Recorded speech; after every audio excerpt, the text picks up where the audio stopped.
idea of spirituality and a spiritual awakening and a spiritual path, you know, looks a lot different than a lot of people think. I think it means what you can buy. Just kidding. It means what retreats you can go to, what ayahuasca you can do. It's pretty clear on what spirituality is. But for the boundaries with your guides, because I know I always like bring this up because I think that there are entities that are pretty wily and pretty tricky. Yes. And in all of like the spiritual texts that I read, and even in like Law of One, it talks a lot about how like negatively polarized beings can often give the guise of something that is not. So when you're in those, how do you, like, what are the boundaries that you set, and how do you make sure that what you're doing is, I guess, protected? 100. Yeah. No, I love that question so much because, so there's a couple parts to that.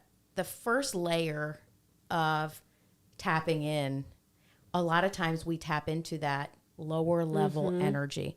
It's stuck energy, right? Yeah. So you're a kid and you're messing around with the Ouija board, you're going to have the shit scared out of you. You know what I mean? Because you're tapping into that lower level energy that's stuck. Yes. Right?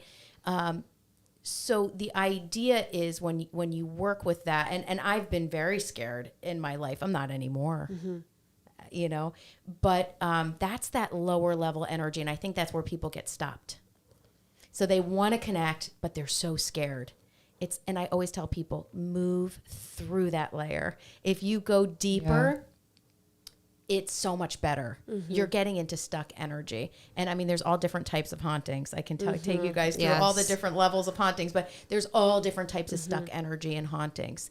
But for me, once I moved through that, which is just fear and illusion at the end of the day anyway, but once I moved through that and created a dynamic relationship with my guides, I check with them, I check with self, I move out the ego, I get with my guides, and then, okay, we're ready to go, we're ready to read, right?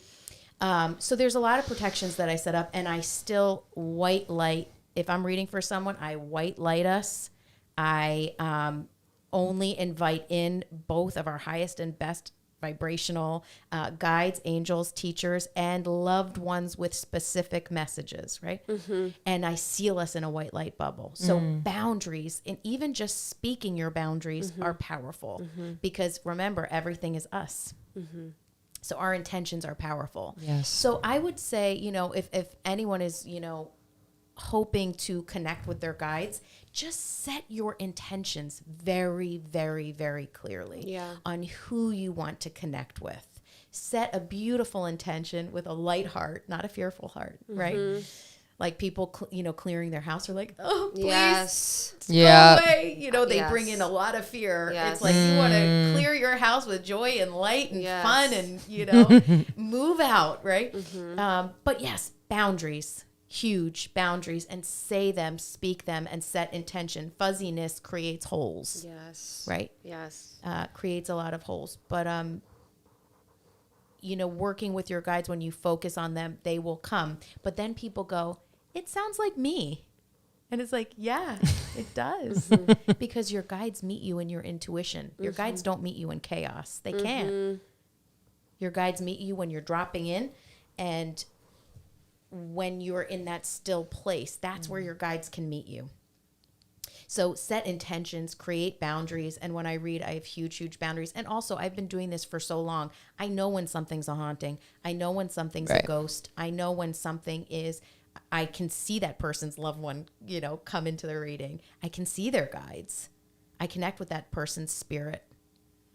So, you know, it's a lot of years of thousands of hours of practice, you know, as well.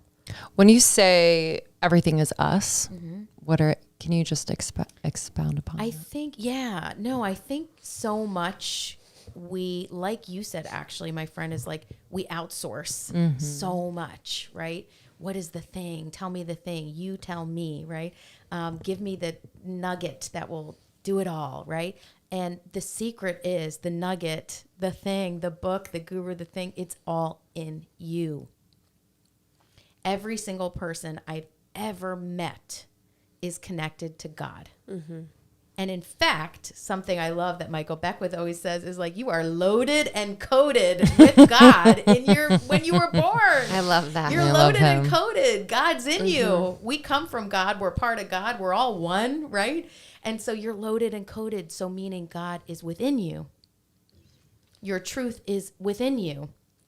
And that may seem so far-fetched. It's like, oh my gosh, when I go inside, it doesn't sound like God in there, you know, but it's true. So everything is you, right? Your life, your reality, your path, your journey, this is what you set out to do.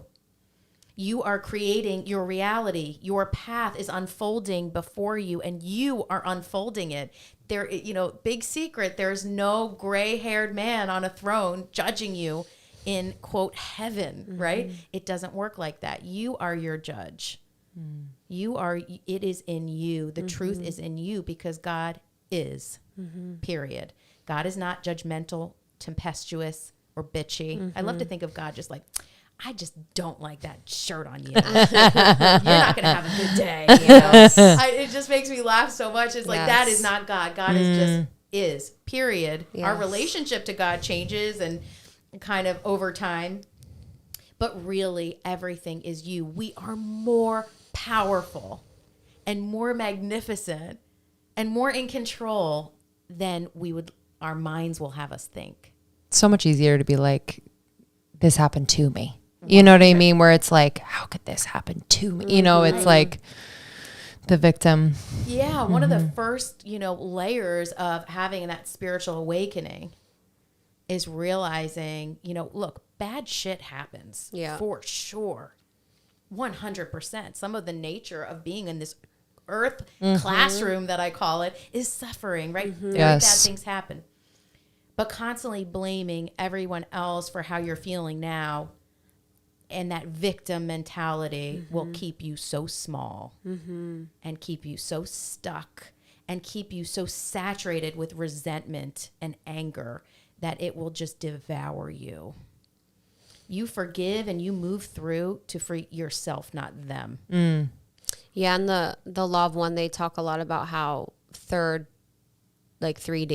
is really short. They're like, that's really, really short because it's like the most suffering of any dimension. And it's like where the most contrast is. So they talk a lot about it being like contrast because it has so much suffering. And it does feel like that. And, Justin and I did like a mushroom experience and he had a bunch of guides appear. And there was like one, it was his grandma. And she's like, I know this is hard, but it's really short. It came through on the other side. She's like, I know this is hard, but it's really short. And we were even talking about that earlier. Like as empaths, sometimes you can really just get caught up in how much pain and suffering there is here on earth. It can be really, really hard. It's, and you don't want to bypass it. You want to feel it, but a lot of it's not yours. It's not really yours to process. So as someone that is a feeler, like I think a lot of our audience are feelers. How do you navigate through the world and in a way that you can still be in service? This is like my favorite question. And like this whole conversation is my favorite conversation. We love you. But this is a great question. So agree. This is one stop on our soul's journey, right? That does not mean we should all go, jumping out the window, right? To speed it up. Listen, you guys, you are supposed to be here. You are needed. You are wanted. You have a reason for being here. You are supposed to be here. Don't give up. It gets better. And there is so much darkness in this world. Very, very much darkness. But guess what? There's so much light. It gives me the chills. God is good. God is great. It feels so good to feel good. And love is great. And joy. And there's so much here that's so great. So first and foremost, choose, do I want to contribute to the darkness or the light? Yeah. Period. Where am I? You know what I mean? And that's why I talked about writing my ship every day, rewriting your ship, right? Meaning if you think of a ship that's kind of almost capsizing, let's pull it back, right? Yeah. What am I going out into the world when I say hi to people? What am I putting out in the world, right? So there's a massive surge of negative energy in the world, but there's a massive surge of positive energy. What do I want to contribute to? That's a huge part. And to what you were saying about suffering in the world, when I first opened as a medium, right? I was born a medium. I was a medium my whole life. But when I first truly opened to it, I it was the most incredible, light-filled, God-filled, incredible feeling you could ever feel. And then quickly I felt all of the pain and suffering of the entire world. And I fell into, and I know this sounds like I might just be saying this, but it was a dark night, unlike anything I've ever felt in my life. Thank you so much for tuning in to Morning Microdose by Almost 30. We hope you enjoyed waking up. As always, we encourage you to take what resonates and leave the rest. If you enjoyed this trip, tune into the full episode on the Almost 30 podcast. All episode information can be found in the show notes. Make sure to subscribe, and if this becomes a part of your morning routine, be sure to share it with a friend.